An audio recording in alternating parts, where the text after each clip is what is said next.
الحمد لله نحمده ونستعينه ونستغفره ونؤمن به ونتوكل عليه ونعوذ بالله من شرور أنفسنا ومن سيئات أعمالنا من يهد الله فلا مضل له ومن يضلله فلا هادي له ونشهد أن لا إله إلا الله وحده لا شريك له ونشهد أن محمدا عبده ورسوله أما بعد فأعوذ بالله من الشيطان الرجيم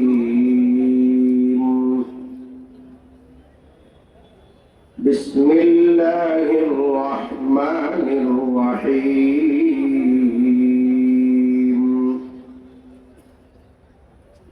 إن الله وملائكته يصلون على النبي يا أيها الذين آمنوا صلوا عليه وسلموا تسليما أما الشرعي الشريف اللهم صل على سيدنا ونبينا وشفيعنا وحبيبنا ومولانا محمد صلى الله عليه وعلى آله وأصحابه وبارك وسلم اللهم صل على سيدنا ونبينا وشفيعنا وحبيبنا ومولانا محمد صلى الله عليه وعلى آله وأصحابه وبارك وسلم اللهم صل على سيدنا ونبينا وشفيعنا وحبيبنا ومولانا محمد صلى الله عليه وعلى آله وأصحابه وبارك وسلم أعوذ بالله من الشيطان الرجيم بسم الله الرحمن الرحيم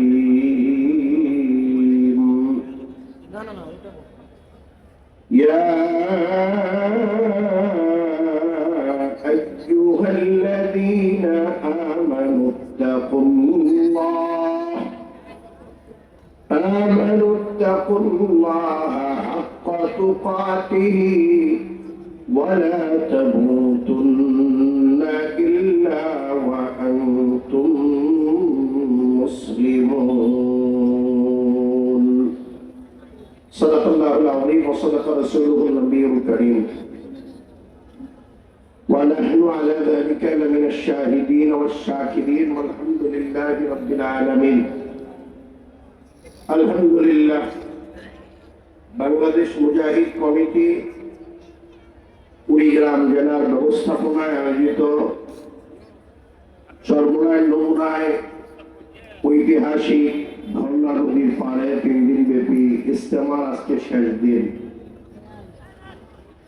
আজকে আখেরি দিনে প্রধান অতিথি গুরুত্বপূর্ণ নসিহত পেশ করবেন আমিরুল মুজাহিদিন হযরত পীর সাহেব চরমোনাই। আজকের এই মাহফিলে আগত জাতির শ্রেষ্ঠ সন্তান হযরত উলামায়ে কেরাম, সামনে উপস্থিত আমার দিনদার পরহেজগার ঈমানদার মুসলমান ভাইয়েরা, বিশেষ করে যুবক বন্ধুগণ, পর্দার আড়ালের আমার মা ও বোনেরা, আল্লাহ পাকের দরবারে লাখো কোটি শুকর যে আল্লাহ রাব্বুল আলামিন আমাদেরকে এই প্রচন্ড ঠান্ডার মধ্যে আরামের ঘুম হারাম করে আরামের বিছানা ত্যাগ করে এই চাকিয়ান বালির এই ময়দানে খের নাড়া টুকার উপরে বসে দিনের কিছু আলোচনা করা এবং শোনার তৌফিক আল্লাহ আমাদেরকে দান করলেন। এই জন্য আমরা সবাই আল্লাহ পাকের দরবারে শুকরিয়া আদায় করবো, আলহামদুলিল্লাহ। আজকের এই জান্নাতি বাগান, জান্নাতি বাজারে আসতে পেরে বসতে পেরে আপনারা সবাই খুশি না বেজার? আসতে পেরে খুশি না বেজার? খুশি যদি হন, খুশির মতো একটা আওয়াজ দিয়ে শুকরিয়া আদায় করা লাগবে, আলহামদুলিল্লাহ। আলোচনা লম্বা চওড়া করার কোন সুযোগ নাই। কুড়িগ্রাম ইজতেমাতে আপনারা যারা পুরাতন তারা সবাই জানেন, আমি প্রত্যেক বছরই এখানে মাদ্রাসার একটু খেদমতের জন্য আসি, অল্প একটু আলোচনা করি, এরপরে একটু কালেকশন করি। আপনারা সবাই আল্লাহর হস্তে মাদ্রাসায় দান করেন। আমি যেহেতু সময় লম্বা না, সময় একেবারেই অল্প, আগামী দিন সকালে মোনাজাত হয়ে যাবে, কালকে এই পরিবেশ এখানে আর থাকবে না, কথা দেখবেন। কালকে যখন আমরা বিদায় নিব, এই বিদায় কালকার জন্য চির বিদায় হয়ে যেতে পারে। আগামী বছর এখানে মাহফিল হবে, আবার আমরা আসবো, এই কথা বলার মতো শক্তি সাহস কারণই দেয়, কথা দেখে। এই জন্যে আমি যারা এই ময়দানে আছেন বা বাহিরে আছেন, অল্প সময়ের মধ্যে পীর সাহেব হুজুর আসবেন, এখানে নসিহত করবেন।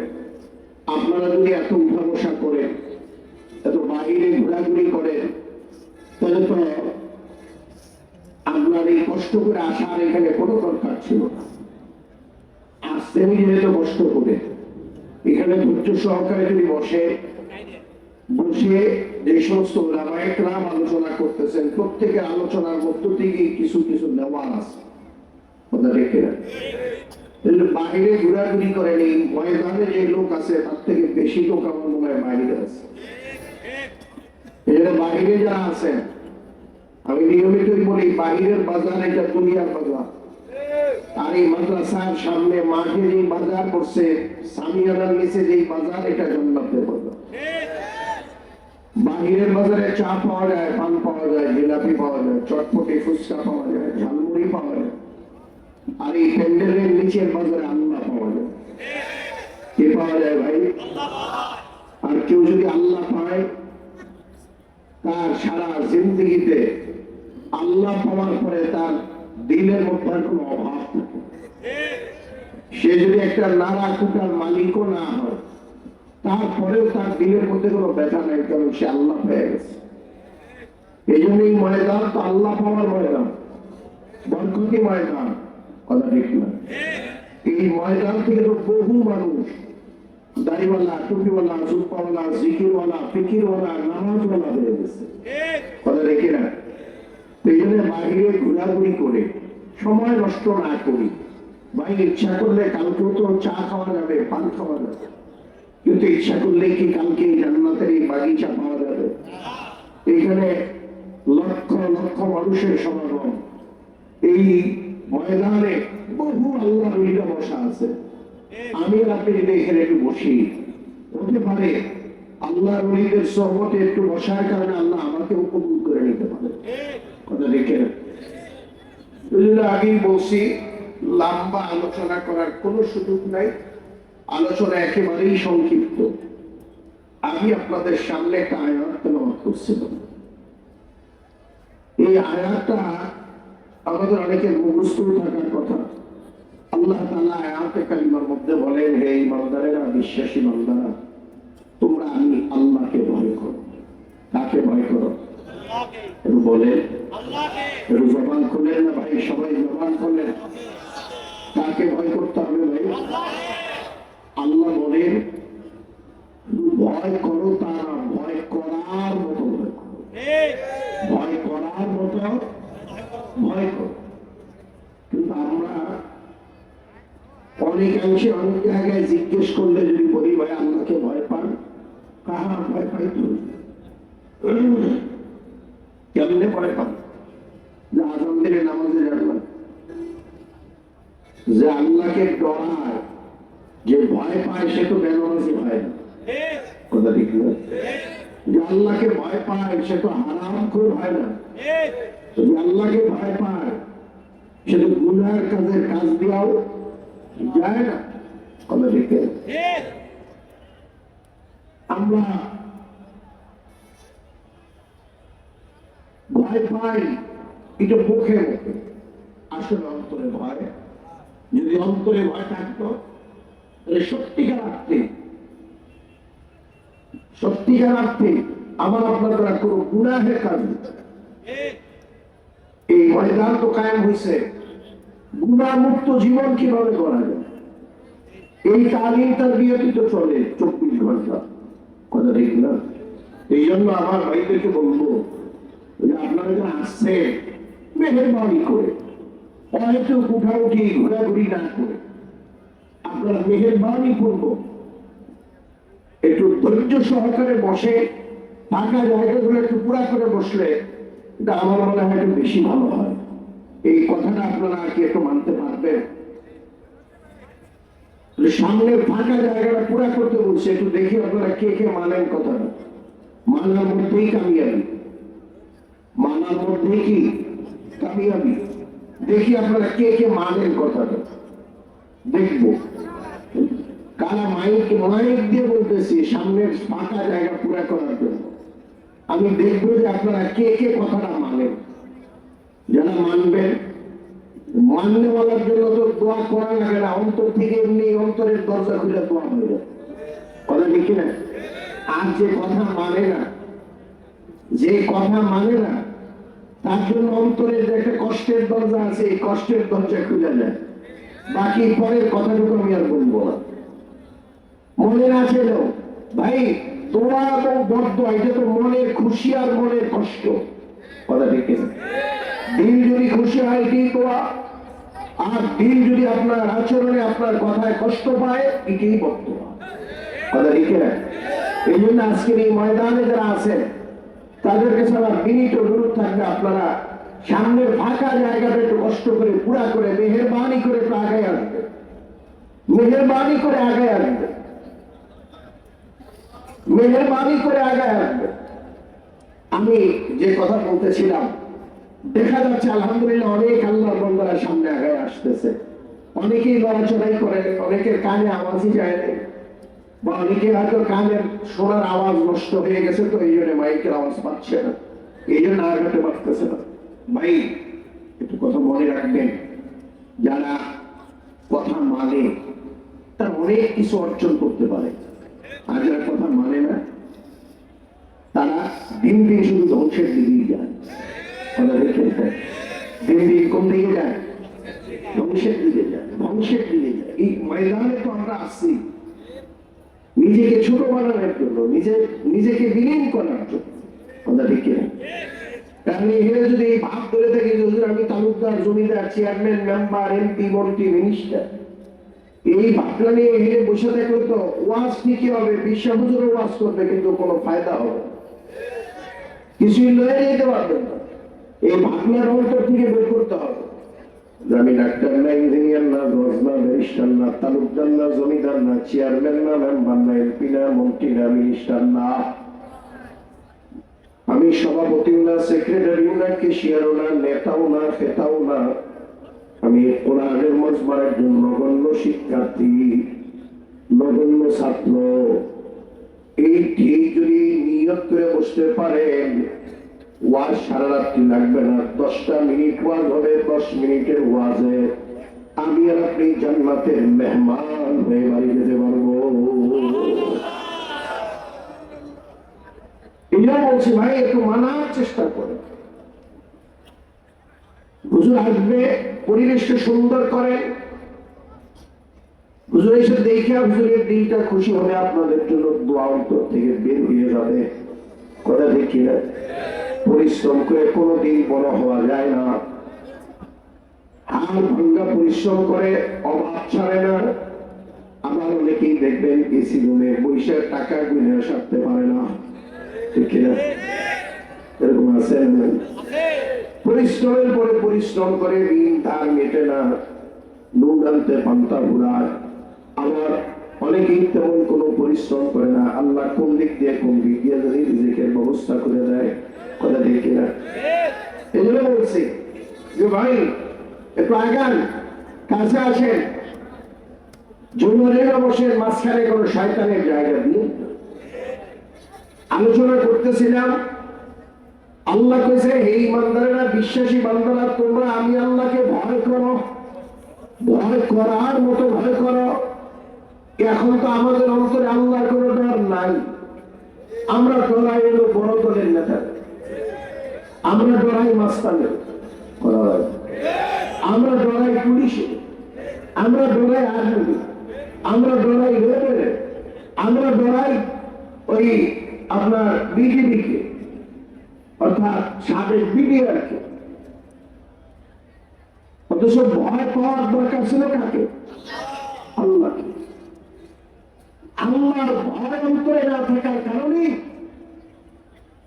আমি আপনি দিনের পরে দিন, সপ্তাহ পরে সপ্তাহ, মাসের পরে মাস, বছরের পরে বছর গুনাহ করতেছি, তওবা করার কথা মনেও হয়। একজন একজনকে মানে দুই কারণে, আমি মহাব্বতে নয় ডরে। এখন এখানে আসিয়া এক গাড়ি রেয়ার পয়সা আমাদের ধরে নিয়ে রেডি করে এখানে সারা রাত্রি মাটি কাটতে হবে, কোদাল দিলাম, আমরা এখানে বললাম। আমি পারি আর না পারি, সারা রাত কোদাল উপরে উঠাবো আর নামাবো। দেখে এদিকে মহাব্বতে না ডরে। এখন আমার বিবি বলছে যে আজকে আপনি টাঙ্গাইল শহরে যাবেন, আমার জন্য ভালো একটা শাড়ি আনবেন। টাকা নাই, বাকিতে হলো বা ধার করে হলো আমার বিবির জন্য শাড়ি নিয়ে আসি। শাড়ি না নিয়ে আসলে বিবি আমারে মারবে না, কাটবে না, কিন্তু আনার পিছনে কারণ হলো বিবির মহাব্বত অন্তরে আছে, দেখি না? ছেলে বলছে, বাবা আপনি কুড়িগ্রাম যাবেন, কুড়িগ্রাম থেকে আমার জন্য এক পাতিল দুধ নিয়ে আসবেন আর মিষ্টি নিয়ে আসবেন। টাকা না থাকলেও ধার করে হলো মিষ্টি আর দুধ নিয়ে যায়। যাওয়ার কারণ আর কিচ্ছু না, অন্তরের ভিতরে সন্তানের মহাব্বতের আগুন আছে। কথা দেখে না? আজকে আমি আর আপনি আল্লাহর হুকুম মানি না, নবীর তরিকায় চলি না, অন্তরের ভিতরে আল্লাহর মহাব্বত নাই, আল্লাহর ডর নাই। কথা দেখি না? ডর নাই, মহাব্বত নাই। যে যার মহাব্বত আছে সে নামাজ পড়ে না।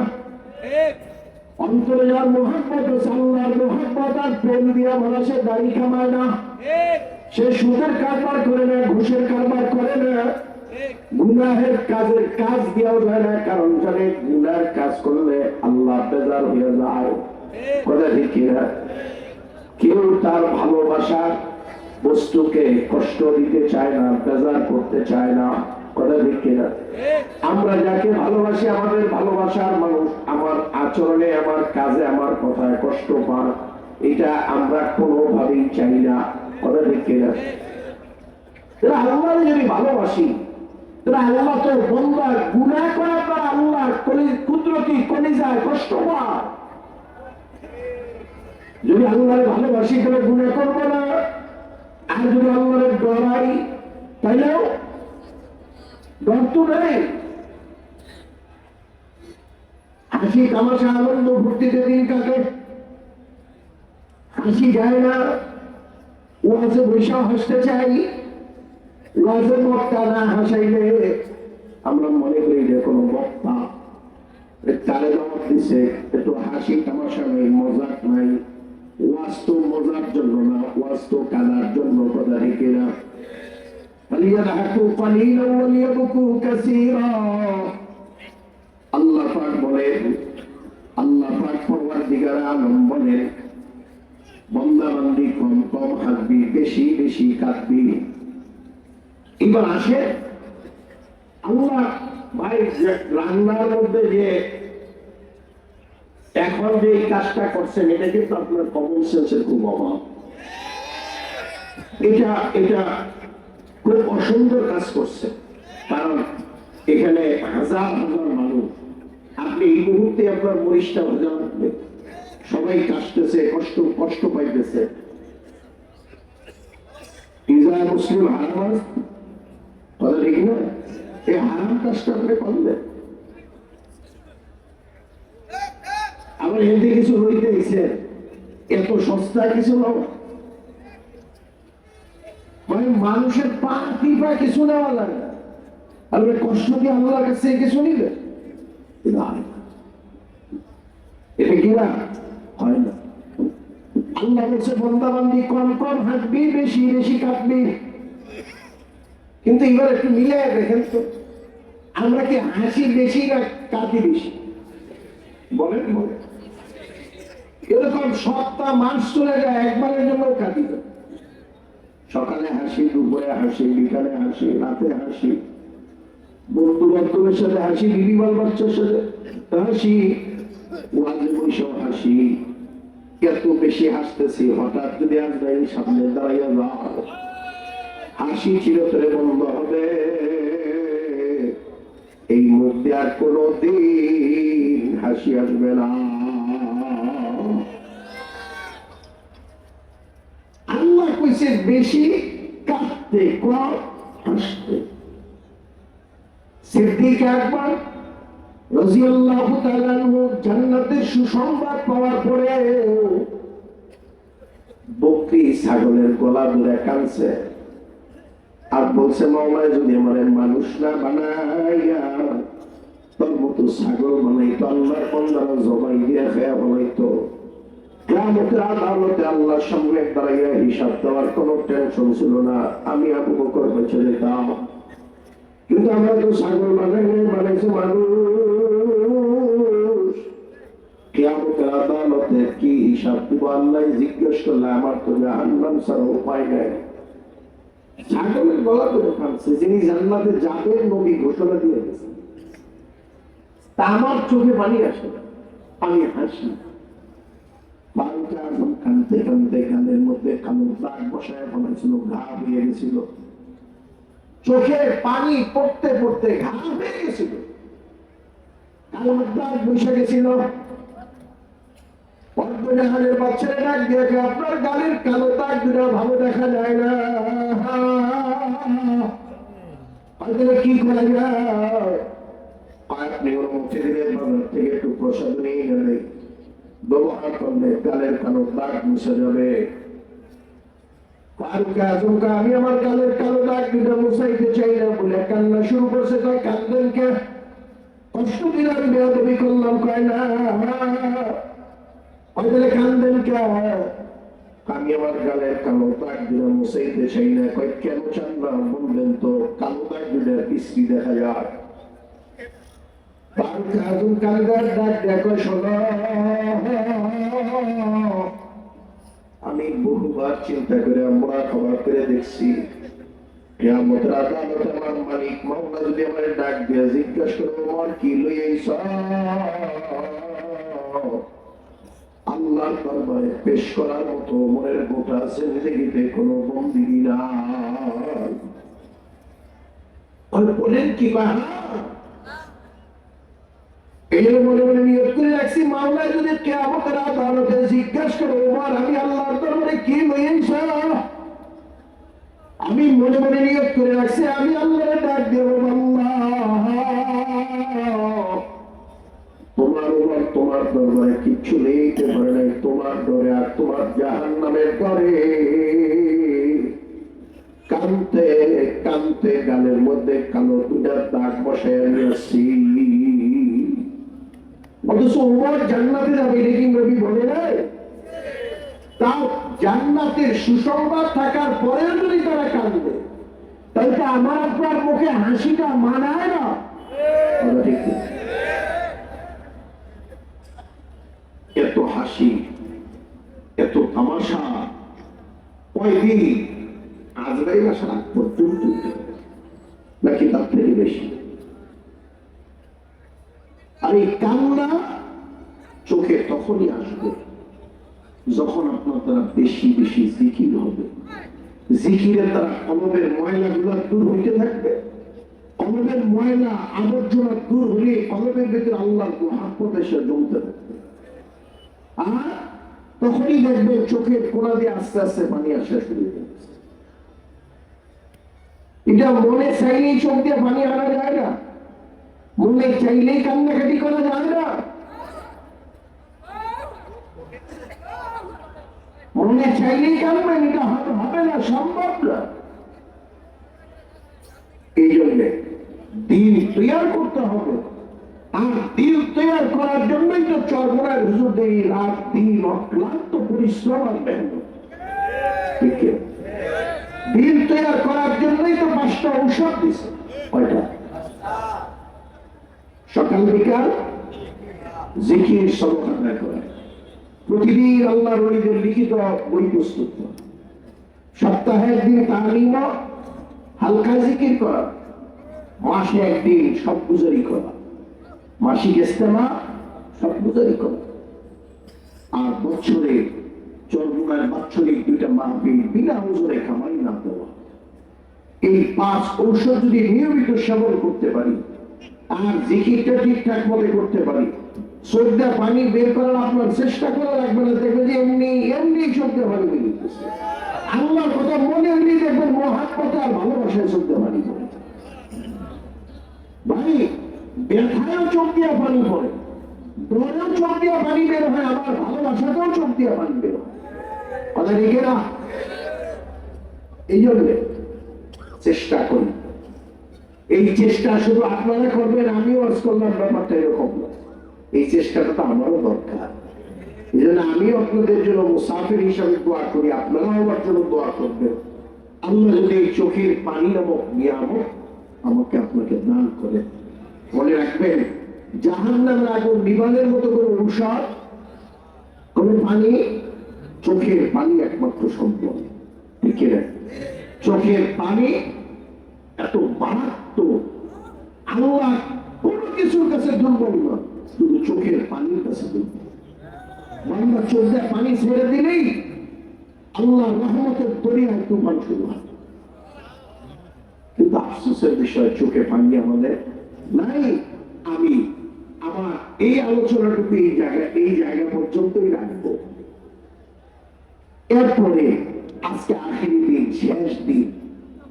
এখানে আপনারা তো প্রতি বছরই আসেন যান। এখানে মাদ্রাসা, আলহামদুলিল্লাহ মাদ্রাসার পরীক্ষার রেজাল্ট অনেক ভালো। এই মাদ্রাসাটা এটা কি আমাদের না? 3-4 জনে কইলে টাকা দেওয়া লাগবে এই জন্য?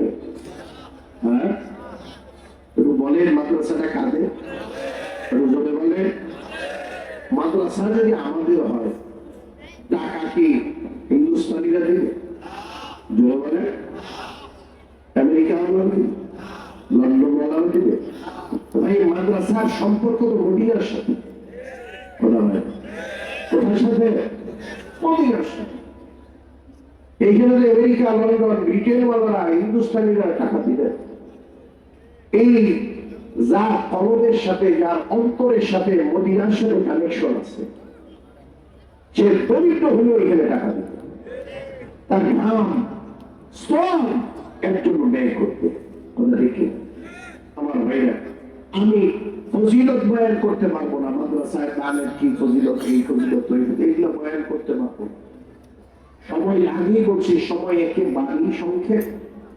বাকি এতটুকু বলতে পারি, মাদ্রাসা 2-3টা পরিচয় আছে। একটা পরিচয় হলো মাদ্রাসা জান্নাতি মানুষ বানানোর কারখানা। এই